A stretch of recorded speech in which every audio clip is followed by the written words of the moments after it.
Yang membuat kami ragu dan kami lihat secara langsung itu para pastor itu ikut mabuk juga, kan gitu. Tokoh agama kami itu kan mabuk juga mereka di pedalaman itu untuk mengakses dapat pembelajaran, tempat-tempat belajar agama itu sangat tidak ada. Jadi di dalam suku Dayak ini ada namanya aturan adat, ya. Kalau salah ngomong sedikit yang tidak sesuai dengan uruf kebiasaan orang di situ, bisa kena adat, namanya itu salah bahasa, namanya itu bisa kena tuh, pasalnya tuh ada.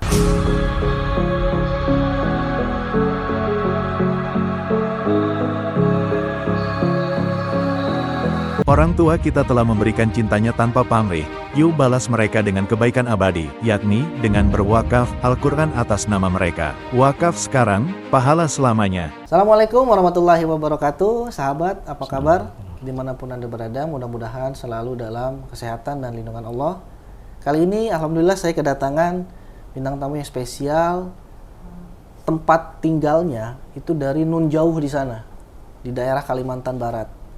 Dan beliau seorang mu'alaf yang sangat-sangat menginspirasi saya ketika saya kenal beliau, dan gerak dakwahnya setelah beliau memutuskan untuk masuk Islam, dan sampai saat ini beliau sudah berhasil atas izin Allah Subhanahu wa taala mensyahadatkan 600 kakak di daerah Kalimantan. Nah, Kalimantan yang mana nanti kita akan cari tahu, kita akan dengarkan langsung dari beliau. 600 kakak itu kalau dikalikan 4 saja per kakak itu sudah sekitar 2.400 ya, kalau saya nggak salah hitung ya, 2.400 jiwa yang tersebar di daerah Kalimantan, dan semuanya itu adalah orang-orang Dayak, dan semuanya itu adalah orang-orang Dayak dan orang-orang Kristen dan orang-orang Katolik, seperti itu. Kita langsung saja sapa beliau, yaitu Ustadz Muhammad Yamin yang sebelumnya memiliki nama Hermanus. Assalamualaikum Ustadz. Assalamualaikum warahmatullahi wabarakatuh. Masya Allah, jauh-jauh dari mana? Dari Pontianak, tapi kita tepatnya itu di Kabupaten Sintang, tapi masuk lagi ke dalam. Berarti kalau dari Pontianak ke Sintang berapa lama itu? Kalau via darat itu kurang lebih 8 sampai 9 jam. Masya Allah. Itu naik darat itu? Iya, kalau kita pakai mobil ya, nah, kurang lebih seperti itu. 7 sampai 8 jam? 8 sampai 9 jam. 8 sampai 9 jam? Iya. Karena kan bandaranya itu kan di Pontianak ya? Iya. Nah, terus dari Sintang itu di kotanya atau di mana ya? Oh enggak, kita kalau dari Sintang itu masih kita ke pedalaman lagi, jadi nggak di Sintangnya. Berapa lama? Kalau dari Sintang tergantung kondisi jalannya. Kalau musim hujan dia bisa makan waktu itu ke kampung kami itu bisa makan waktu 2 sampai 3 jam. Masya Allah. Ya. 2 sampai 3 jam. Ya.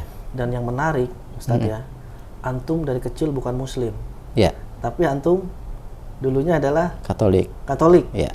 Berarti masih ingat lagu-lagu sekolah minggu ya? Oh, tentu ingat. Jadi Masya Allah. Nih, sebelum kita bicara panjang lebar, kita coba mau tahu bagaimana kisah spiritual antum yang tadinya suka nyanyi-nyanyi di gereja gitu ya. Bersama keluarga waktu itu ya? Iya. Sama keluarga. Sampai antum bela-belain kayak tadi video tadi itu jauh-jauh gitu kan. Itu kan resikonya besar, sampai mau seperti itu. Gimana kisahnya antum bisa masuk Islam?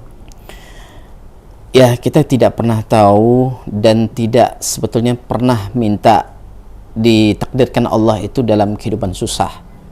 Ya, tetapi dari kesusahan itu, dari keprihatinan seperti itu, justru dari situ Allah memberikan hidayah kepada kita, ya kan? Dari dilahirkan di kampung, kemudian dengan kondisi yang sangat terbatas, ya. Tetapi disitulah Allah berikan kami hidayah. Jadi hidayah itu kehendak dari Allah SWT, dan kita harus bersyukur kepada Allah SWT. Kami keluarga itu memang kalau di kampung ini kan orang Dayak itu kan menghidup babi ya. Mau memelihara? Ya, melihara babi. Jadi babi itu dipelihara tetapi tidak dikandangkan. Oh, dibiarkan? Dibiarkan berkeliaran itu babi itu. Babinya itu warna hitam, itu warna Babi hitam. hutan dong. Iya, seperti babi hutan ya. Tapi bedanya kalau babi hutan itu kan memang tinggalnya di hutan, Iya, ya kan? Nah, kalau itu babi itu dipelihara, dikasih makan, tapi dibebaskan berkeliaran di kampung. Nah, di kampung kami itu babi itu berkeliaran, mohon maaf, kotorannya itu berserakan di jalan-jalan itu. Jadi kalau jalan itu nggak bisa begini kaki kita tuh, tapi begini. Oh gitu. Ya. Menghindari itu. Ya, menghindari. Itu yang pertama. Nah, yang kedua itu memang kami dan keluarga itu memang ya, baik ibu saya itu makan babi itu nggak nerima badan. Oh. Ya, jadi kalau makan babi itu badan baik ibu saya itu bentol-bentol badannya. Oh, alergi. Iya, kayak alergi, tapi alergi itu bukan alergi biasa yang cukup digaruk-garuk begini selesai hilang, itu tidak. Tapi alergi yang seluruh tubuh. Ini mohon maaf sampai ke sini pun alergi kita, gatal-gatal. Lama banget gatal itu. Nah, jadi ini kondisi di kampung yang menghidup ternak babi seperti itu. Nah, kemudian yang kedua itu yang membuat kami juga ragu ini dengan keyakinan kami waktu itu adalah masalah sembelihan. Nah, sembelihan itu kan kalau ada tamu-tamu yang datang dari luar, orang Muslim. Nah, kebiasaan kami kalau orang Dayak itu menjamu mereka dengan baik. Ya. Dan kami akan memberikan yang terbaik. Ya kan? Salah satu yang kami berikan, bisa kami tangkap ayam di tanah, di kandang itu, ya. Kemudian kami potong dan kami suguhkan, kami masakkan. Nah, tetapi ketika kami suguhkan dan setelah kami masak dan kami suguhkan, itu orang nggak mau makan. Ya, orang Muslim tuh nggak mau makan. Loh, kami bertanya dong, kenapa Anda mau makan sembelihan kami? Padahal dimasak dengan capek-capek, ya kan? Kemudian diambil dari ayam yang hidup. Lalu orang ini bilang, yang Muslim ini, dia bilang, kami tidak bisa makan sembelihan yang bukan orang Muslim yang nyembelihnya. Seperti itu. Ini ada keraguan lagi nih, kan begitu. Ya kan, udah kita kasih ayam yang bagus-bagus, sudah kita masak, tapi nggak mau makan. Nah, kita nggak berpikir ada apa nih seperti ini, kan begitu. Dalam hal yang sangat penting begini, urusan makan pun mereka nggak bisa makan sembelihan kita, kan begitu. Ini yang pertama. Kemudian yang kedua itu kalau di kampung urufnya, kebiasaannya itu ada gawai. Ya, ada gawai, namanya itu gawai adat Dayak. Gawai itu bahasa Indonesia. Gawai itu kayak pesta. Oh, pesta. Nah, pesta itu kan. Pesta adat ya. Pesta adat itu sering ada tuh, pesta adat, gawai adat tuh. Nah, yang menjadi sebuah keraguan, itu adalah ketika orang yang pesta ini minum, nah, tidak jauh itu dari arak dan tuak. Oh. Arak dan Itu biasa di sana. Oh, itu biasa. Itu udah memang kebiasaan di kampung itu. Baik itu ketika ada pernikahan, kemudian ada ada persiapan untuk nugal. Kalau orang kampung tuh bilang nugal. Apa itu? Nugal itu persiapan untuk tanam padi. Oh. Nah, itu pasti sudah disiapkan arak dan tuak, kan begitu. Nah, biasanya saudara-saudara kami di kampung itu nggak lepas dari itu minum. Nah, kalau minum arak itu mabuknya nggak lama. Arak ya. Okay. Itu paling banter 1 hari. Oke. Tapi kalau minum tuak, arak ini kan rasanya nggak manis ya, nggak rasa hambar deh, tapi dia nyengat gitu. Itu kalau arak tuh agak gigit lah bahasa gitu. Tapi kalau tuak dia manis. Manis banget dia. Ya, dari pulut, kata orang kami, dari ketan itu, kemudian diproses, difermentasi itu. Nah, kalau diminum tuak ini bisa memabukkan berminggu-minggu. Nah, yang membuat kami ragu dan kami lihat secara langsung itu para pastor itu ikut mabuk juga. Allah. Kan gitu. Tokoh agama kami itu kan mabuk juga mereka. Berminggu-minggu. Ya, berminggu-minggu. Ya, kalau udah mabuk ya kita tahu sendiri lah. Bini orang pun bini dia. Iya kan? Nah, ini kejadian-kejadian seperti ini menambah keraguan, keraguan pada kami. Nah, maka karena yang maha membolak-balikkan hati kita kan adalah Allah SWT. Dari satu tadi masalah makan nggak cocok, itu tadi makan babi. Kemudian yang kedua itu tadi masalah sembelihan, sudah nggak bisa, ya kan. Yang ketiga masalah uruf, kebiasaan itu tadi, ya kan, mabuk-mabukan seperti itu. Jadi ini yang membuat kami ragu, ya, keluarga kami ragu, akhirnya memilih Islam seperti itu. Berarti waktu itu keraguan itu muncul hanya dari antum doang atau dari keluarga antum juga? Ya, dari keluarga. Iya. Oh, Masya Allah. Berarti hidayah itu datang untuk satu keluarga? Iya, itu? satu keluarga. Masya Allah. Waktu itu syahadat di kampung ya? Ya, di kampung. Ada dai yang datang? Ada dai yang datang. Betul. Dai datang, satu keluarga langsung syahadat? Ya. Masya Allah. Sampai sekarang Muslim. Istiqomah. Alhamdulillah. Iya. Alhamdulillah ya. Iya. Allahu Akbar, luar biasa ya. Tapi saya penasaran, itu tadi tuak yang sampai berminggu-minggu ya? Ya. Itu terbuat dari ketan ya? Ya, dari ketan difermentasi, kemudian dimasukkan ke dalam tempayan. Itu kalau orang Dayak itu kan selalu ada apa yang biasa buat arak dan tuak itu kan selalu nyimpan tempayan. Nah, kalau bibi saya di kampung itu memang itu tukang buat dulu semasa beliau masih hidup itu memang pembuat tuak. Ya, itu masuk dalam tempayan kemudian ditutup itu. Nah, itu biasanya buatnya itu puluhan tempayan. Puluhan tempayan itu tuh. Kalau mau ada gawai itu. Itu nunggu nanti ada gawai, kemudian ada Natalan, ya Natalan itu Paskah itu keluar itu. Ya, tuak-tuak itu. Berarti bisa berbulan-bulan ya itu. Oh, tahan dia. Kalau tuak itu tahan banget dia. Allahu Akbar. Memang itu tadi rasanya manis, tapi memabukkan paling lama dia. Nah, itu. Jadi pertanyaan itu, apakah memang di dalam agama sebelumnya itu pastor itu dibolehkan untuk minum dan umatnya atau jemaatnya itu dibolehkan untuk minum? Nah, secara aturan itu kan jelas tidak boleh minum kan? Oh, aturan agama itu aturan agama nggak boleh kan? Karena itu ada mudaratnya. Tetapi yang kami lihat sendiri faktanya ya mabuk mereka. Ya kan, mabuk mereka, ada gawai kemudian ditawarkan minum ya mereka mabuk juga kan begitu. Nah, inilah kita Allah berikan akal kemudian bisa memikirkan mana yang hak dan mana yang batil. Nah, itu yang membuat keraguan pada kami melihat kejadian itu, hal-hal seperti itu. Masya Allah. Nah, setelah antum masuk Islam ya, itu apakah antum prosesnya gimana sampai antum tuh mau jadi seorang sekarang ini kan seorang dai pedalaman yang membina 600 kakak ya. Mu'alaf, ya kan? Gimana itu prosesnya dari antum setelah masuk Islam sampai sekarang ini nih, istiqomah nih? Ya. Ini yang pertama itu memang ada sebuah keinginan. Karena kita tahu sendiri bahwa di pedalaman itu untuk mengakses dapat pembelajaran, tempat-tempat belajar agama itu sangat tidak ada.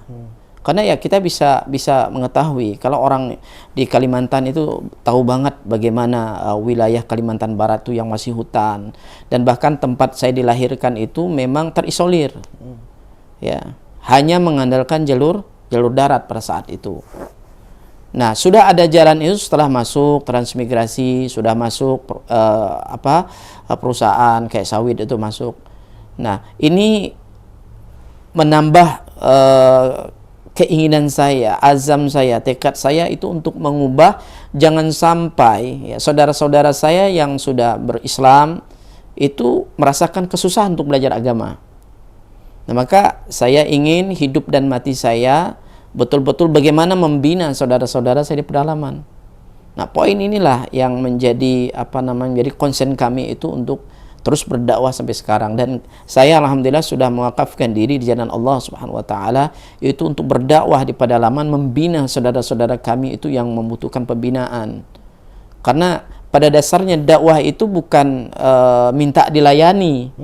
Tetapi dakwah itu melayani, kita mendatangi mereka, menjadi asbab mereka dapat hidayah. Ini yang terpenting ketika kita ini berdakwah. Nah, yang kedua yang tidak kalah penting dan menjadi modal utama adalah meluruskan niat.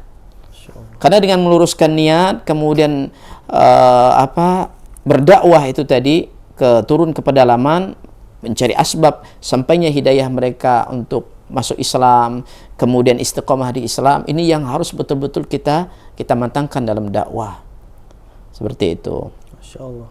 Kemudian untuk sampai begini, pastinya kan antum dari 2000 berapa ininya ketika memulai dakwah pedalaman? Yang fokus mulai dari 2017. 2017 Yeah. ke 2024 sudah hampir 6 atau 7 tahun lah ya. Ya. Nah, dari sebelumnya antum untuk fokus, pasti kan antum kan belajar dulu ya. Ya. Belajar di pesantren dulu ya. Ya. Dulu belajar di mana saat sebelumnya? Jadi sebelum, karena ini ceritanya ya, kita belajar itu karena dari kampung. Saya dari kampung, kemudian tidak dapat akses belajar agama dari kampung, kemudian pindah lagi itu ke kecamatan.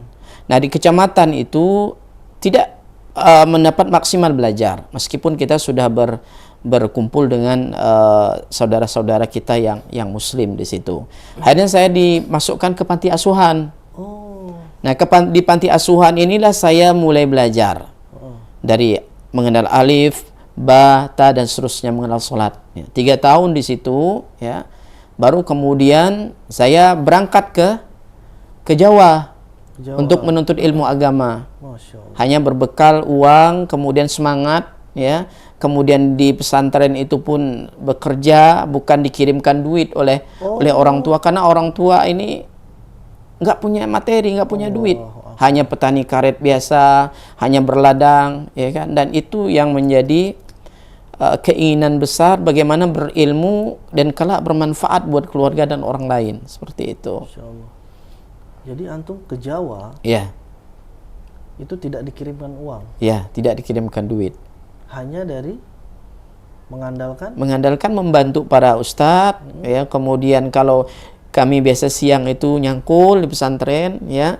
Kemudian dengan begitu kita bisa makan, bisa belajar di pesantren, kan begitu. Jadi orang tua nggak punya duit, ya. Orang tua sangat mendukung sebetulnya, tetapi dalam hal materi orang tua nggak mampu. Allah. Pernah suatu ketika dari 6 tahun saya di pondok itu, saya bilang ke ibu saya waktu itu, ya.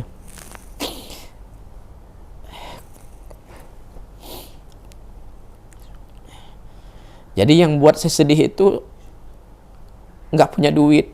Allah. Kemudian dikirimkan duit itu lewat wesel pos waktu itu. Setelah dikirimkan wesel pos itu,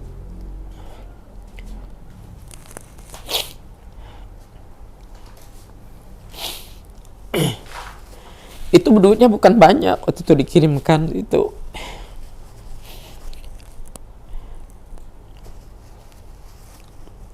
Hanya 50.000. Jadi saya bilang, ibu,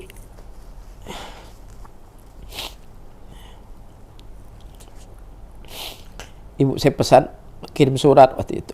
Nah, dia bilang, pakai duit ini baik-baik, dia bilang kayak gitu. Ibu tuh hanya mampu kirim sekian.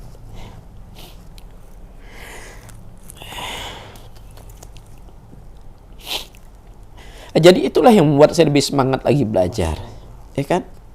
Tambah kadang-kadang waktu itu ibu saya itu karena lemah akidahnya, itu pengen balik lagi ke agama asal. Itu tambah saya itu sedih sekali. Ya Allah, saya bilang, sedih saya. Jadi saya lebih pengen semangat, kelak saya akan dakwah ke ibu saya, ke bapak saya, saudara saya, supaya mereka dapat lebih istiqomah lagi dengan Islam. Itu Tidak balik lagi ya. ya, 6 tahun saya di pesantren, kemudian saya pulang untuk melanjutkan lagi, kan nggak punya duit juga kan. Nggak seperti anak-anak sekarang kalau belajar pesantren itu dikirim duit, ya, ada pegang kartu ATM, kemudian difasilitasi oleh orang tua. Kadang-kadang saya lihat zaman saya di pondok itu ada orang tua yang punya kemampuan itu kan bawa makanan banyak ya. Bawa makanan, kemudian dikirimkan duit. Saya hanya lihat, ya Allah, saya bilang itu. Tapi saya bersabar karena itu ujian dari Allah. Dan 6 tahun saya di pesantren dengan berusaha bantu belajar, mengambil hikmah dari kesusahan ini sama kiai, kemudian sama ustadz yang membina saya tuh. Siapa namanya Ustaz? Ya. Nah, siapa nama kiainya sama Ustaz? Waktu itu kita mondok di pesantren Yogyakarta, itu Ustadz Umar Budiargo. Nama pesantrennya apa? Itu Taruna Al-Quran. Taruna Al-Quran. Masih ada sekarang? Masih ada sekarang. Ya, kita mondok di situ bersama dengan teman-teman ya. Sebab tidak mungkin kita bisa mengubah ya keluarga kita, kemudian orang lain bermanfaat tanpa kita itu belajar ilmu agama. Itu yang terpenting bagi saya. Dan bekal-bekal kesusahan yang saya dapatkan, tantangan yang saya rasakan, itulah yang menjadi bekal saya untuk semangat dan membina saudara-saudara di pedalaman. Ketika awal dakwah itu keluarga saya dulu yang saya bina. Karena saya yakin sebagaimana yang Allah sampaikan dalam Al-Quran, qu anfusakum wa ahlikum nara. Jaga diri kamu dan keluargamu. Nah, bagaimana mungkin kita bisa menjaga keluarga kita, diri kita dan keluarga kita kalau kita nggak punya ilmu?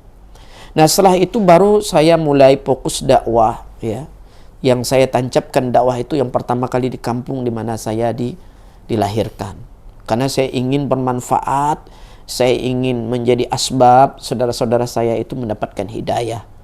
Dan jangan sampai susah seperti saya waktu itu. Untuk belajar sholat aja nggak ada, ya kan? Kadang-kadang waktu itu mulai kami mengenal Islam pakai buku belajarnya, kan udah ada guru kan, begitu. Sudah terisolir, kemudian jauh dari perkotaan, guru agama ndak ada. Nah, ini yang menjadi penyemangat buat saya untuk berdakwah, menjadi asbab saudara-saudara saya di pedalaman itu dapat hidayah. Seperti itu. Muncul niatan, kemudian realisasikan melalui menuntut ilmu.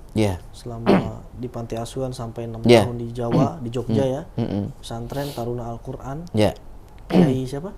Ustadz Umar Budiargo. Ustadz Umar Budiargo. Mudah-mudahan Ustadz Umar melihat video ini dan mudah-mudahan bisa diberikan kepada santri-santrinya sekarang, Masya Allah, untuk bisa menjadi motivasi mereka bahwa salah satu santri dari pesantren tersebut sudah berhasil mendakwahkan atau memakai ilmunya yang selama ini belajar di pesantren untuk bisa memualafkan 600 kakak lebih ya. Iya, ada salah satu pesan yang saya selalu ingat dari beliau. Beliau bilang pesannya itu ke kami itu, kalau kalian berdakwah ya, kata beliau itu utamakan akhlak dulu. Dia bilang kalau kalian masuk dakwah itu orang nggak lihat kamu hafal berapa banyak Al-Quran ya. Ketika di pedalaman orang kan nggak lihat seperti itu ya, berapa banyak hadis yang engkau hafal. Tapi orang akan melihat kesan pertama kita ketika kita menyampaikan dakwah itu. Berbeda dakwah di perkotaan dan di pedalaman. Nah, di pedalaman itu asbab hidayah itu harus kita cari, ya kan? Dengan banyak berkata lemah lembut kepada mereka, peduli dengan mereka, ya. Karena kalau dakwah di pedalaman itu, apalagi di pelosok pedalaman yang suku Dayak, itu yang paling mengikat itu adalah hukum adat. Hukum adat ya? Ya, hukum adat. Jadi di dalam suku Dayak ini ada namanya aturan adat. Ya. Kalau salah ngomong sedikit yang tidak sesuai dengan uruf kebiasaan orang di situ, bisa kena adat, namanya itu salah bahasa, namanya itu bisa kena tuh, pasalnya tuh ada. Oh, ada dia. Ada. Kalau perkotaan mungkin jalan sama itu, jalan sama ini, ngomong itu, ngomong ini perkara biasa. Tapi kalau masuk ke pedalaman harus hati-hati. Nah, kalau bukan orang setempat yang tidak paham, kan jadi problem kan? Seperti itu. Nah, kita sudah paham sekali bagaimana konsep dakwah di pedalaman, bagaimana mengajak, ya, bagaimana kita itu memasuki kampung 1, kampung 2, dan kampung 3, kan begitu. Nah, ini butuh bukan hanya sekedar ilmu teori yang kita dapatkan di pesantren kan. Nah, jadi kita ambil ini dan kita terapkan itu karena memang kebiasaan orang setempat. Ya, ya. Tuh seperti itu. Nah, apa yang menjadi poin ketertarikan antum memilih dakwah di pedalaman, terisolir dan di pelosok, dibanding di mana saat ini banyak lulusan dari pondok pesantren, mereka mencari tempat ternyamannya sebagai, ya katakanlah, saya hafiz 30 juz, saya bisa bahasa Arab, menguasai bahasa Arab, tapi saya setelah lulus pesantren atau setelah lulus kuliah, saya ingin menjadi imam masjid yang disokong dana dari DKM, masjid besar, atau yang bercita-cita saya ingin membuat pesantren di pinggiran kota, bukan di pelosok. Di tengah-tengah terjadi banyak fenomena seperti ini di kalangan para lulusan pondok pesantren. Kenapa antum memilih untuk di pelosok? Dan pasti di situ ada cerita suka dan duka. Dan saya yakin cerita dukanya yang lebih besar atau lebih banyak porsinya dibanding sukanya. Gimana itu, Ustaz? Iya. Jadi itu tadi. Yang pertama memang kalau kita ambil dalam Al-Quran itu kata Allah, وَمَنْ أَحْسَنُ قَوْلًا مِمَّنْ دَعَا إِلَّا اللَّهِ وَعَمِلَ صَالِحًا وَقَالَ إِنَّنِي مِنَ الْمُسْلِمِينَ. Nah, ajakan, seruan yang terbaik itu adalah mengajak manusia mengenal Allah Subhanahu wa taala. Nah, ini berarti jalan yang saya pilih ini saya harus yakin bahwa dakwah ini adalah pekerjaan yang mulia, jalan yang mulia yang dikerjakan oleh para nabi dan rasul dan orang-orang saleh seperti para sahabat dan generasi terbaik. Yang kedua adalah melihat fakta yang terjadi di pedalaman itu. Bagaimana saudara-saudara kita itu yang tidak mendapatkan akses belajar agama, bahkan dari untuk mencari masjid saja mereka harus berjalan kaki, harus naik kendaraan berjam-jam, ya kan? Kemudian dengan jalan infrastruktur yang rusak seperti itu, ya. Nah, kalau tidak ada sebuah gerakan, tidak ada sebuah sikap, ya, gerakan yang berusaha bagaimana merubah kondisi ini menjadi lebih baik dan bukan dimotori oleh orang setempat, siapa lagi yang bakal mengambil peluang ini? Kalau semuanya milih di kota, ya kan? Semua milih misalkan ngambil tempat yang nyaman-nyaman saja. Mereka tidak salah, mereka sudah tepat. Tapi kalau bagi saya berdakwah itu semakin berat tantangan, maka semakin besar pahalanya. Masya Allah. Itu yang terpenting. Karena dakwah itu sekali lagi kita harus meluruskan niat, ya. Harus meluruskan niat, ya. Kemudian siap dengan konsekuensi dakwah itu sendiri. Sebagaimana ulama mengatakan as-sabru 'alal adafi, bersabar dengan gangguan-gangguan yang ada itu. Nah, lika-liku dakwah itu luar biasa, dakwah di pedalaman itu. Ya. Luar biasa. Gimana, Ustaz? Ya, salah satu ketika kita mulai merintis dakwah, ya, merintis dakwah yang memakan waktu perjalanan itu, ya, ada yang 5 jam, ada yang 6 jam, ada yang 9 jam, ya, kita naik turun bukit, ya, kemudian memasuki hutan, ya, menyusuri jalan dakwah itu sendiri itu. Nah, saya punya cerita unik itu ketika dakwah itu di salah satu kampung. Sebelum dakwah itu kita tancapkan dengan kuat di situ. Ya, jadi saya biasanya itu kan kalau masuk kampung itu selalu mencari dan membawa, pertama mencari bapak angkat nih. Nah, bapak angkat ini memang kita pilih orang yang punya pengaruh di situ. Ya, ibaratnya kalau kita sudah pegang kepalanya, ekornya ngikut, kan begitu. Nah, ketika masuk dakwah itu ada di salah satu kecamatan Belimbing. Ya, ini kalau ada yang lihat di Belimbing itu di Melawi itu, itu sebelum masuk dakwah ke situ tuh, saya udah diingatkan sama sama orang di situ. Ya, Ustadz, dia bilang, hati-hati nih dakwah di sini. Dia bilang, ini ada orang sakti. Dia bilang kayak begitu. Sakti itu punya kekuatan magic yang kuat. Ya, dia punya racun, dia punya ilmu, ya. Itu sudah terlengkap sudah itu, ya. Lalu sebagai dai sebetulnya fitrah kita juga ada kekhawatiran, hal yang wajar kan, Manusia ya. ya manusiawi kan, apalagi masuk kampung itu. Dan kalau orang di Kalimantan Barat kan terkenal lah dengan ini kan, dengan racun ya, kemudian dengan ilmu hitam seperti itu. Jadi saya bilang nih ke mereka, saya bilang kita ini, saya bilang hidup dan mati kita ini, yang menghidupkan kita adalah Allah, yang mematikan kita adalah Allah. Ubun-ubun kita ini yang pegang itu Allah. Kenapa kita harus khawatir, harus takut kepada selain Allah Subhanahu wa taala? Ya. Maka qadarullah, 1 minggu kemudian dukun itu mati. Allahu Akbar. Mati dukun itu di kampung itu jadi heboh. Ya kan? Yang tadinya itu orang sakit datang ke dukun, ya. Barang hilang datang ke dukun, ya. Dan seterusnya. Jadi dukun ini memang kalau sudah terkenal di kampung tuh, ya semua orang lari ke dukun. Nah, seminggu kemudian setelah itu meninggal dukun. Itu luar biasa ramai itu. Makin akhirnya mereka datang ke kita. Lalu bilang, Ustaz Yamin ini punya kelebihan, dia punya itu, punya ini. Padahal kita makhluk yang lemah.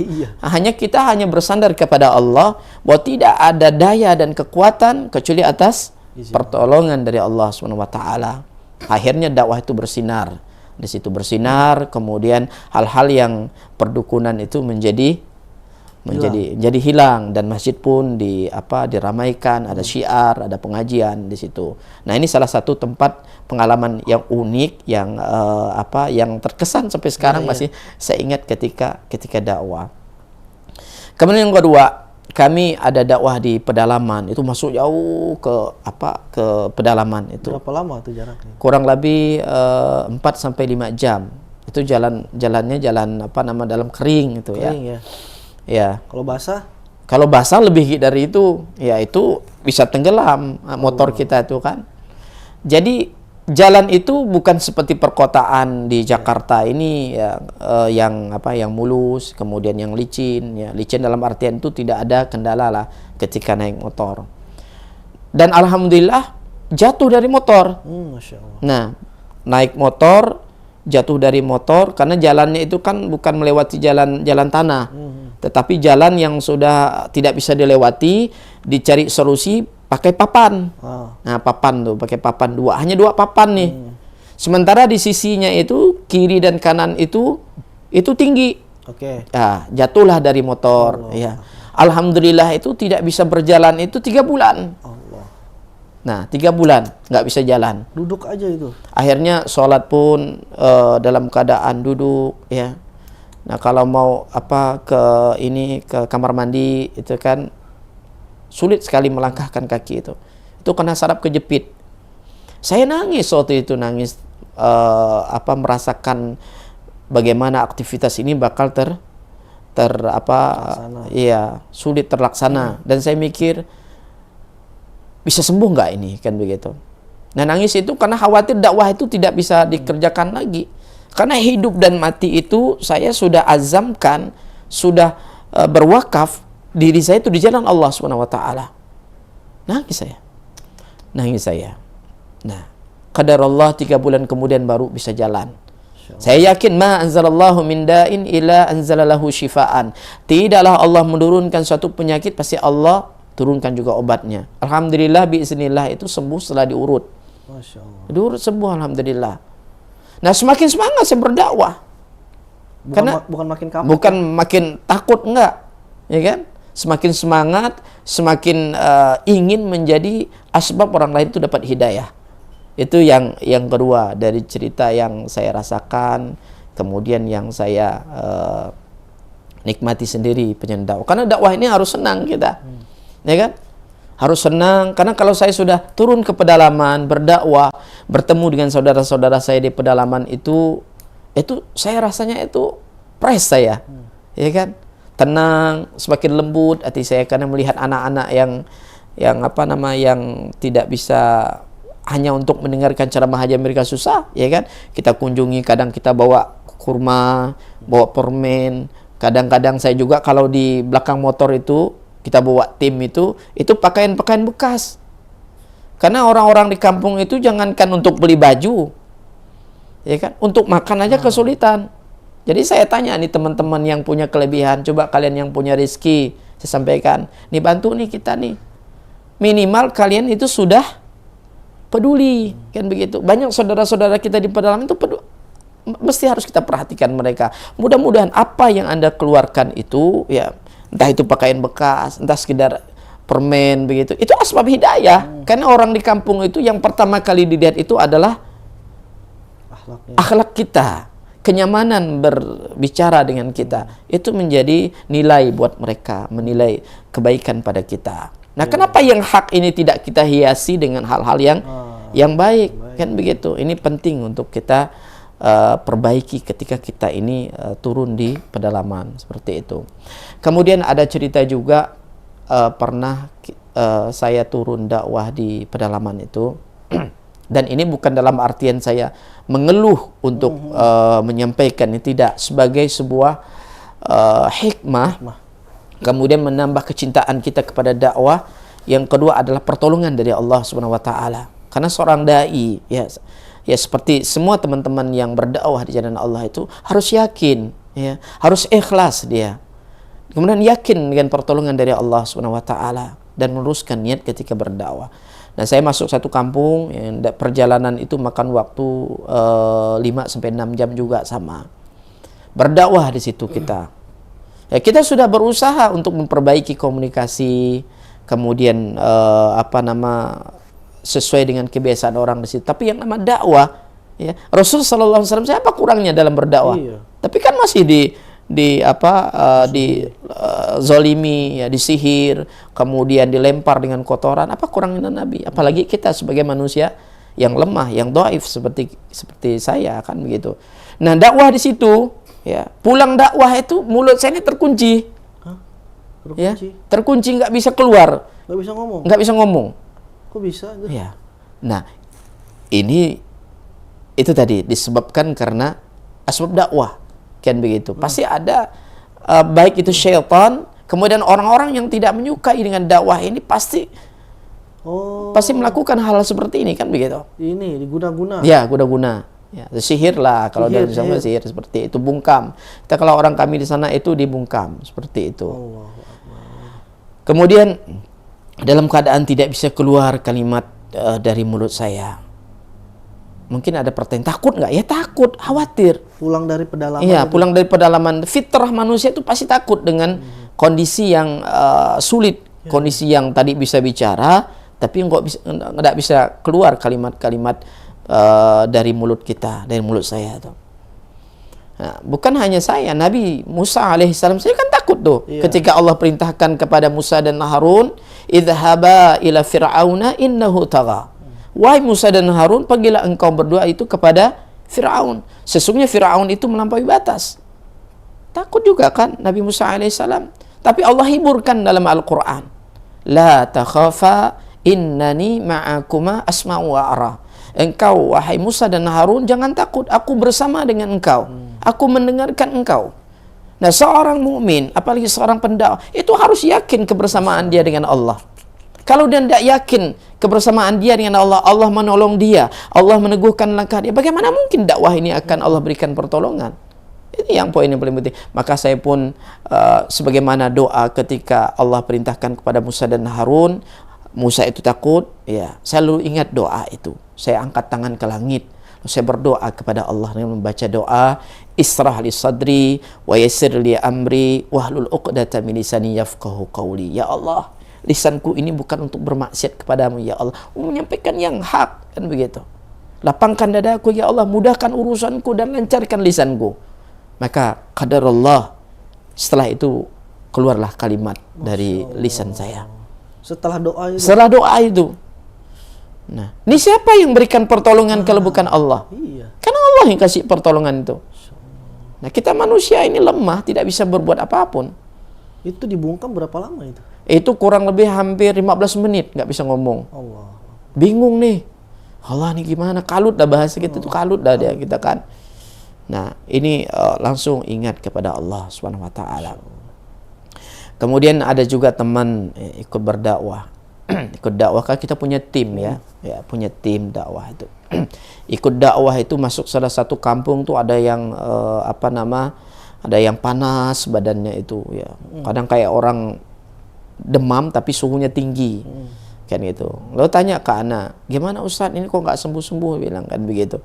Anak bilang sabar, anak bilang karena konsekuensi dari dakwah ini kita ini melawan arus, kan begitu. Artinya banyak dari golongan yang tidak tampak, syaitan itu tidak menyukai dakwah. Apalagi yang kita suruh ini adalah kejalan Allah Subhanahu wa taala, mengajak manusia meninggalkan perbuatan syirik, mengajak manusia mengenal salat, mengajak manusia mengenal Allah dan Rasulnya. Ini bukan tugas gampang kalau kita tidak meluruskan niat. Artinya seorang pendakwah itu betul-betul dia harus berfikir dan mewakafkan diri di jalan Allah itu secara kafah. Seperti itu. Ya, bukan seperti dia perjalanan biasa. Itulah dakwah yang penuh dengan tantangan, lika-liku, dan bahkan semua dikorbankan di jalan Allah SWT. Kan begitu. Ya. Tapi memang antum sukunya Dayak asli ya? Iya, Dayak asli. Dayak apa? Dayak suku Seberuang. Dayak Seberuang sukunya suku Singamacan. Seberuang? Iya, sukunya Singamacan. Dayak Seberuang sukunya Singamacan. Iya, Singamacan. Banyak di sana ya tersebut. Iya, memang mayoritas kalau di tempat saya itu memang sukunya itu Dayak Seberuang itu mayoritas di sana itu. Jadi kalau bicara masalah suku itu Dayak itu kan banyak bahasanya dan lahzahnya, ucapannya pun setiap Dayak itu berbeda-beda, kan begitu. Jadi tidak sama bahasanya itu. Jadi kalau orang tempat kami itu kalau orang Dayak masuk Islam dipanggilnya itu Senganan. Oh, Senganan. Ya, Senganan. Senganan itu orang Dayak yang masuk ke Islam seperti itu. Jadi bukan Dayak lagi. Senganan, Iya. tapi tetap suku Dayak gitu. Tetap suku Dayak dia. Suku Dayak. Karena memang Senganan itu tidak bisa dipisahkan dari Dayak. Ya, Hanya yang memisahkan itu adalah masalah keyakinan. Keyakinan. Jadi nggak bisa dipisahkan. Jadi kalau dibenturkan antara keduanya ya mereka satu rumpun. Iya. Kan gitu, nggak bisa dibenturkan. Nah, kan antum kan fokusnya kan di Dayak ya. Ya. Dai pedalaman suku Dayak gitu kan. Nah, apakah ada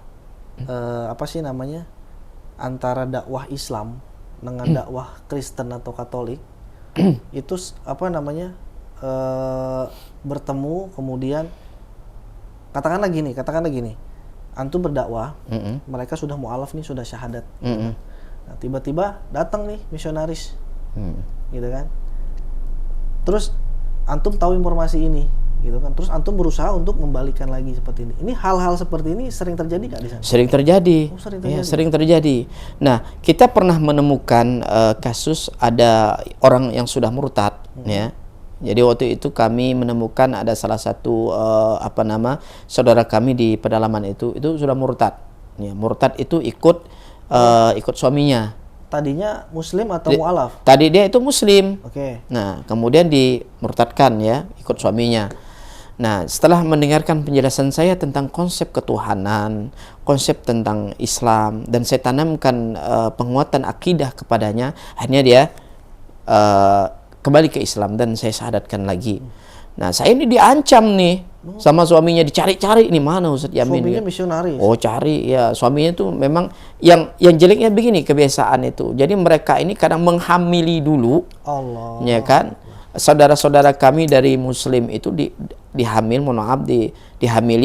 kemudian karena yang perempuan ini sudah hamil, nah ujung-ujung kan ngikut ya kan, ngikut suaminya kan begitu. Nah, akhirnya kami bertemu dengan saya waktu itu, kami tanamkan akidah ya, kemudian kami berikan pemahaman yang baik ya, kemudian ia merasa bersalah dan seterusnya itu kan dengan langkah dia ini akhirnya kami Islamkan. Suami cari saya, mau bunuh saya. Allah. Ya kan? Kemudian ya kami melakukan protek lah ya kan, supaya tidak terjadi hal seperti itu.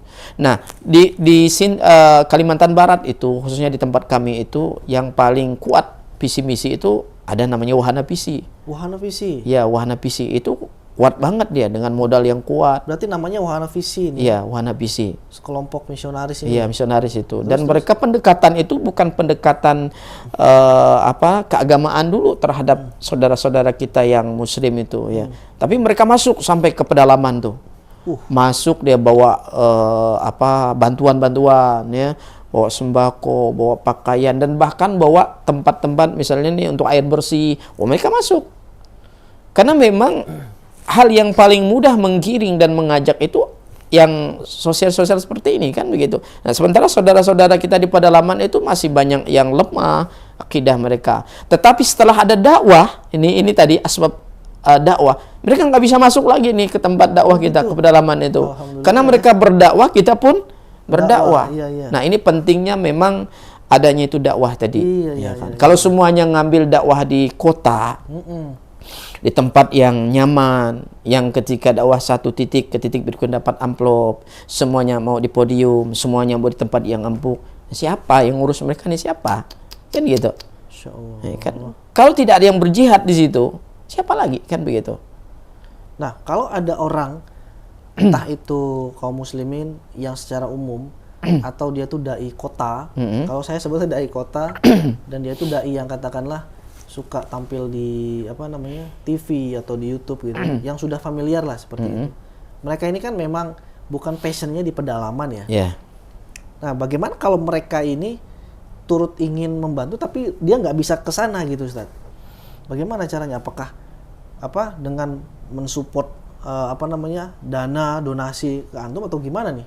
Ya, minimal mereka punya kepedulian. Nah, kepedulian itu mereka lebih tahu lah ya. Entah itu dengan doa ya, atau sisi lain juga mereka punya punya mitra, punya komunikasi dengan orang yang punya kemampuan, ya kan? Nah, ini kan disesuaikan dengan kemampuan mereka, ya. Sesuaikan kemampuan mereka. Harapan kita adalah dengan kita bertahun ini ya, PR dakwah itu semakin bisa terselesaikan dengan baik. Karena Allah perintahkan wa ta'awanu 'alal birri wa taqwa wa la ta'awanu 'alal itsmi wal 'udwan. Nah, tolong menolong di situ kita, ya kan? Apa yang bisa kita berikan untuk saudara-saudara kita yang membutuhkan. Nah, seperti saya misalkan ketika dakwah di pedalaman, saya tanya nih teman-teman yang punya punya keahlian kayak di medis itu kan. Biasanya para mualaf di pedalaman itu kan minta sunat, ya, mereka minta khitan anak-anak itu kan. Yang untuk bayar khitan aja mereka nggak mampu. Iya. Jangankan untuk bayar khitan, untuk makan aja mereka sulit, susah, ya kan? Nah, ini kalau tidak kita carikan solusi, ya ada misi yang lain tuh nawarkan, kan begitu. Iya ya, Nah, ya seperti Wahana Visi tadi Wahana Visi. itu kan kuat banget pendanaannya itu. Nah, kita tawarkan kepada mereka, bantu nih kami kan, apa yang bisa Anda bantu di jalan Allah SWT. Ya, mereka bantu kan begitu.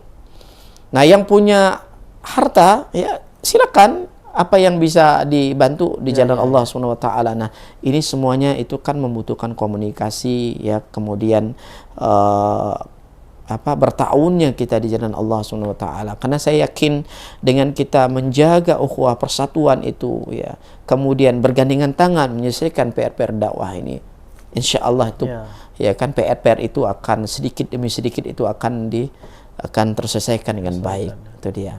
Nah, terkait dengan support dari kaum muslimin seperti itu ya. Tadi kan di video itu sudah terlihat ada tulisan wakaf motor dakwah gitu kan. Yang mana itu memang program daripada BWA itu sendiri ya, seperti itu. Nah, waktu itu bagaimana Ustadz antum bisa kenal BWA, kemudian antum menceritakan dan memberikan dokumentasi yang real gitu kan dari sana tentang kondisi dakwah di sana, sampai-sampai donatur atau wakif dari BWA ini mau bantu antum. Itu gimana ceritanya dulu? Ya, pertama itu sudah memang Allah sudah mengatur. Ketika kita meluruskan niat ya, kemudian kita berdoa kepada Allah minta kemudahan dalam berdakwah ya, itu sudah Allah atur. Dan kami waktu itu punya kendala ya, di lapangan itu motor-motor yang kami pakai turun ke lapangan itu speknya enggak. Motor apa sebenarnya? Motor ini motor rendah ya. Jenis apa? Matic, jenis bebek bukan atau bebek dia, tapi bukan Matic dia. Jadi Bebek kalau dia, bebek. bebek itu kayak motor Jupiter tapi dia udah buntut ya waktu kita pakai itu kan untuk saya turun ke lapangan itu. Nah, terkadang kami di titik dakwah itu belum sampai aja motor itu udah udah trouble kan, udah rusak. Kadang-kadang saya tengah malam, kadang motor itu tenggelam di lumpur itu kan. Saya sampai pernah nangis tuh. Waktu motor itu tenggelam itu di di jalan itu, kadang-kadang di hutan itu kan banyak banyak binatang berbisa tuh, kayak serangga, kemudian kayak ular itu kan. Ya, jadi tenggelam di situ motor itu. Tenggelam dibantu orang jam 1 malam. Orang berburu. Nah, kalau enggak saya nginep di situ. Ada orang berburu, saya minta bantu 3 orang angkat motor baru bisa keluar motornya itu. Nah, jadi saya waktu itu menghubungi Badan Wakaf Al-Quran, ya, salah satu tim dari Badan Wakaf Al-Quran. Kemudian tersampaikanlah pesan ini kepada Direktur Badan Wakaf Al-Quran waktu itu, ya kan. Saya bilang kami membutuhkan motor dakwah. Apakah bisa saudara-saudara kami atau dari BWA ini mencarikan solusi, kan gitu. Nah, tetapi waktu itu BWA bilang kami belum bisa langsung langsung berikan, ya kan, karena kami bukan ini, tapi harus melihat dulu survei dulu. Nah, BWA turun waktu itu melihat survei langsung ke lapangan, bagaimana medan dakwahnya, ya kan, kemudian bagaimana tantangan, apakah nih Ustadz Yamin ini betul-betul berkegiatan kan begitu dakwahnya. Nah, alhamdulillah, berkah dari dakwah, berkah dari pertolongan dari Allah SWT, ya, belum lama setelah itu dapatlah motor dakwah. Itu semakin kencang nih dakwah nih. Masya Allah. Coba kalau bukan pertolongan dari Allah tadi, ya kan, nggak mungkin Allah kasih kemudahan dalam dakwah. Jadi saya meyakini bahwa ketika kita sudah berniat baik, ya, ini kita udah niat baik, kemudian meminta pertolongan dari Allah SWT, ini akan Allah mudahkan langkah kita. Nah, karena dakwah ini kan mengajak manusia ke jalan Allah, mengajak manusia mengenal Allah. Apa yang mesti harus kita khawatirkan dari dakwah itu sendiri, ya kan? Karena semakin kita berdakwah, pada dasarnya kita memperbaiki diri kita, kita menyiapkan diri kita kelak bertemu dengan Allah dengan persiapan yang lebih baik. Itu dari inti daripada dakwah. Luar biasa Ustadz ya. Iya. Selain motor dakwah, motor dakwah ada berapa di sana? Motor dakwah ada 3. Ada 3. Iya. Semuanya jenisnya bebek. Jenisnya motor dakwah itu trail. Oh, trail. Berarti sesuai medan ya? Sesuai medan. Nah, itu dipakai oleh tim kita untuk berdakwah. Masya Allah. Terus setelah itu, setelah motor? Ada speed dakwah. Speed itu maksudnya perahu ya? Perahu dakwah. Perahu dakwah. Nah, perahu dakwah. Kalau kan begini, ada tempat yang bisa kita kunjungi itu dengan motor. Ya. Ada juga tempat yang tidak bisa terakses dengan motor. Yang paling efektif itu menggunakan speed gitu. Nah, speed. Jadi alhamdulillah kita sudah jalur darat, kita tempuh pesisir sungai, kita kunjungi, kita dakwahkan di situ konsep Islam, ya kan.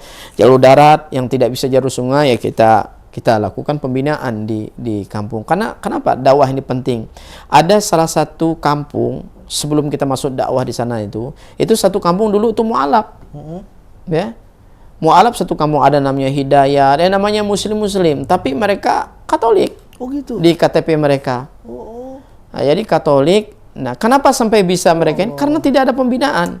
Waktu itu ada seorang dai yang pernah mengislamkan satu kampung orang di situ. Udah lama sih kejadiannya itu. Bertemu dengan saya dai itu. Dia bilang, Ustadz, ini di kampung ini dulu nih, ya, ini para mu'alaf. Ya, saya yang mengislamkan mereka, dia bilang. Tapi karena ada hajat, ada keperluan yang lain, ya, setelah mereka Islam, tadi ustadznya di situ, dia pulang ke Jawa. Nah, pulang ke Jawa sekian lama waktu ditinggalkan, kembali lagi mereka ini ke akidah mereka. Ini apa sebabnya? Karena yang perlu kita pahami, orang hijrah itu perkara gampang. Tetapi yang paling berat itu adalah istiqomah dalam hijrahnya. Yang paling berat. Saya merasakan bagaimana ibu saya dulu. Setelah Islam, kemudian pengen balik lagi dengan kesusahan yang ada. Kenapa? Pertama memang faktor pemahaman agamanya masih rendah. Yang kedua karena kesulitan-kesulitan kayak ekonomi, ya kan? Ini semakin Allah. dia bilang sampai karena orang kalau lemah agama kan bilang Allah tuh nggak adil, ya kan? Nah, maka pentingnya belajar agama tadi supaya menerima ketetapan Allah, yaitu dengan berlapang dada, bisa bersabar, ya bisa berdoa. Nah, ini pentingnya kita menanamkan nilai-nilai agama, memberikan pemahaman kepada mereka. Ini yang paling penting. Masya Itu Allah. dalam dakwah. Luar biasa perjuangan antum, Ustaz. Iya. Tidak banyak orang, mungkin ya 1000 banding 1 mungkin ya, orang-orang yang memang bisa kuat seperti antum, Iya. istiqomah seperti antum yang sudah kena banyak kesulitan, kedukaan, tapi malah justru kesulitan dan kedukaan itu menjadi obat semangat ya. Iya. Kemudian penambah girohnya itu semakin tinggi gitu, bukan malah semakin mundur gitu ya. Jarang sekali. Iya. Karena begini, yang terpenting itu ketika dakwah itu kami merasakan kenikmatan dalam dakwah itu ya. Maka dengan kenikmatan Allah sudah kasih saya ilmu ya. Allah sehatkan saya. Saya berprinsip hidup saya harus bermanfaat buat orang lain. Khairun nas anfa'uhum linnas. Manusia yang terbaik itu kan manusia yang bermanfaat buat orang lain. Nah, semakin kita bermanfaat buat orang lain itu kebahagiaan buat kita. Saya merasakan ketika saya datang ke kampung-kampung, melihat kesusahan saudara-saudara saya, ya, dari yang tidak mengenal Islam, ya, kemudian ekonomi yang susah, terisolir lagi mereka, ya. Hati saya ini semakin lembut hati saya, kan itu. Dan saya semakin bersyukur kepada Allah Subhanahu Wa Taala. Allah sudah kasih ilmu, Allah kasih saya sehat, ya kan. Allah kasih saya kemudahan untuk berdakwah. Itu lebih semakin semangat saya dalam berdakwah. Allahu Akbar. Jadi memang pertolongan Allah itu Iya, sangat dekat. sangat dekat. Yang bagi orang yang meyakini 100% ya. Ya, betul. Yakin 100%, tidak ada keraguan 0,0%, tapi yakin 100%. Dan kita memang ketika memberikan bantuan dari para wakif berupa motor dan perahu dakwah itu ya, itu memang melihat daripada keikhlasan antum dan tim di sana, kemudian kegiatan yang real, yang nyata, yang memiliki manfaat besar di sana. Sampai sekarang sekitar 2000-an jiwa di sana ya, yang berhasil mengenal Islam melalui wasilah antum dan tim. Wasilah dakwah ya. Wasilah dakwah antum dan tim. Jadi ini sebenarnya sudah cukup bukti gitu ya, bahwa memang peran umat muslim ketika dia bersatu, ketika dia yang memiliki harta tapi tidak memiliki kemampuan seperti antum, mereka bisa mendapatkan pahala antum ya sebenarnya ya, dengan mensupport antum itu ya, melalui wakaf motor, kemudian perahu, kemudian Al-Quran dan pembinaan gitu kan. Dan alhamdulillah sampai saat ini BWS sudah bekerja sama dengan antum sudah lebih dari 6 tahun ya. Ya, lebih lah ya. Ya, lebih dari 6 tahun. Mudah-mudahan kerjasama kita bisa semakin lebih besar manfaatnya, Ustaz ya. Masya Allah, betul. Dan mungkin kalau di sini ada wakif, mungkin antum bisa ketemu dengan wakif gitu kan. Apa yang mau antum sampaikan kepada orang-orang nih yang sudah bantu antum nih? Yang pertama adalah saya akan sangat bersyukur kepada Allah SWT, karena orang baik ini kan orang yang punya kemampuan itu banyak, tapi orang yang peduli dan orang yang baik itu sedikit sekali. Saya akan mendoakan mereka dengan doa yang terbaik ya. Mohon kepada Allah supaya Allah ganti dengan ganti yang lebih baik ya kan. Karena perniagaan yang terbaik itu adalah perniagaan ketika kita berbisnis dengan Allah Subhanahu wa taala, dan ini menjadi wasilah ia kelak akan bertemu dengan Allah, ia akan dibahagiakan oleh Allah Subhanahu wa taala. Dan alhamdulillah juga ya, saya merasakan luar biasa ini pertolongan Allah tuh lewat para wakif itu luar biasa, termasuk dalam dakwah ini. Kalau bukan asbab mereka punya harta mereka keluarkan di jalan Allah, saya juga nggak bisa berbuat apa-apa. Bisa berbuat tetapi tidak maksimal. Tetapi Allah yang menggerakkan hati mereka, kemudian menyalurkan harta mereka melalui BWA, kemudian BWA ini bertahun dengan kami di lapangan, maka ini semakin menambah keberkahan dalam dakwah. Ini yang kami rasakan, dan apalagi sekarang kami sudah punya pondok, ya, pondok tahfiz Quran yang kami dirikan di kampung. Masya Allah. Ya, jadi dirikannya bukan di kota, Kampung ya. jadi kampung di tengah hutan, ya, di pelosok, ya. Itu luar biasa. Jadi kami ambil anak-anak yang ada di kampung-kampung yang tidak punya biaya untuk sekolah, ya. Kemudian orang tuanya yang dalam keadaan fakir. Kami datang. Ini gimana kalau anak ini kami ambil, kami sekolahkan, ya kan? Kami ajarkan Al-Qur'an, ya. Kemudian tidak berbayar 1 rupiah pun. Ya. Alhamdulillah mereka sekarang sudah berdiri pondok itu. Namanya tahfiz Quran Cahaya Tempunak itu. Alhamdulillah itu berkah pertolongan dari Allah Subhanahu wa taala. Karena memang kita tidak pernah menyangka, tetapi dalam setiap nafas, dalam setiap ini kita ini resah. Saya ini resah dengan umat ini. Apa yang bisa saya lakukan untuk umat ini? Ya kan? Resah sekali. Dan setiap kita jangan melihat hasilnya, tapi proses inilah yang harus kita matangkan dalam dakwah. Niat yang benar, mengharapkan pahala dari Allah, kemudian cara yang benar, kan ini jangan sampai kita tidak memahami bahwa sesuatu yang baik itu harus kita sampaikan dengan baik. Ini yang paling penting ketika kita memulai dakwah. Ya, Masya Allah, luar biasa Ustadz Yamin. Mudah-mudahan antum selalu diistiqomahkan sama Allah. Amin, insya Allah, mohon doanya. Mudah-mudahan keluarga juga selalu diberikan kesehatan. Amin, insya Allah. Kemudian dakwah antum semakin bersinar di sana. Amin, insya Allah. Bahkan bisa mencapai lebih dari 1000 kakak. Insya Allah. Bahkan mungkin 1 sintang itu. Insya Allah. Mudah-mudahan bisa mengenal manisnya atau indahnya Islam yang memang satu-satunya agama kasih dan sayang. Yang tidak perlu banyak klaim. Islam membuktikan lewat akhlak para pemeluknya, yaitu salah satunya adalah antum dan tim dakwah di sana. Terima kasih Ustadz Yamin. Terima kasih. Mudah-mudahan sama-sama kita semua disehatkan. Amin, insya Allah. Baik sahabat, itu tadi kisahnya Ustadz Yamin ya. Luar biasa. Jadi mu'alaf yang satu ini memang out of the box. Walaupun dia adalah seorang yang berasal dari kampung. Kampungnya bukan kayak kampung-kampung biasa ya, tapi di pelosok sana. Saya pernah ke sana ya, menemani Ustadz Yamin itu sebenarnya. Itu saya merasakan langsung perjalanan yang tadi di video itu selama kurang lebih 6-7 jam. Betul. Saya pikir hanya cerita saja, tapi saya merasakan langsung menggunakan motor di sana. Itu binatang serangga itu masuk ke mata gitu kan. Masuk ke hidung, ya kan, ke mulut. Perjalanan banyak babi-babi di sini seperti itu. Kemudian ketika bertemu dengan satu kampung atau satu dusun di sana, ya kita melihat memang prihatin lah dengan masyarakat di sana. Sampai di lokasi kita berangkat pagi, sampai sana sore asar ya Ustaz ya. Sampai sana asar. Kemudian di asar itu kita buru-buru balik lagi sampai sintang lagi itu adalah malam.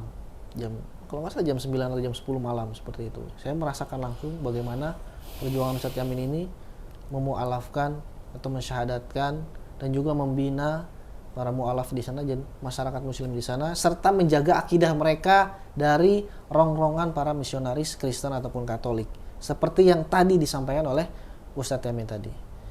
Jika memang konten ini bermanfaat, silahkan like, share, dan komen sebanyak-banyaknya, share seluas-luasnya, dan juga jangan lupa subscribe channel ini agar kami bisa memberikan terus konten yang bermanfaat, edukatif, dan informatif, dan orang-orang seperti Ustadz Yamin ini bisa semakin terbantu lebih banyak oleh Anda semuanya.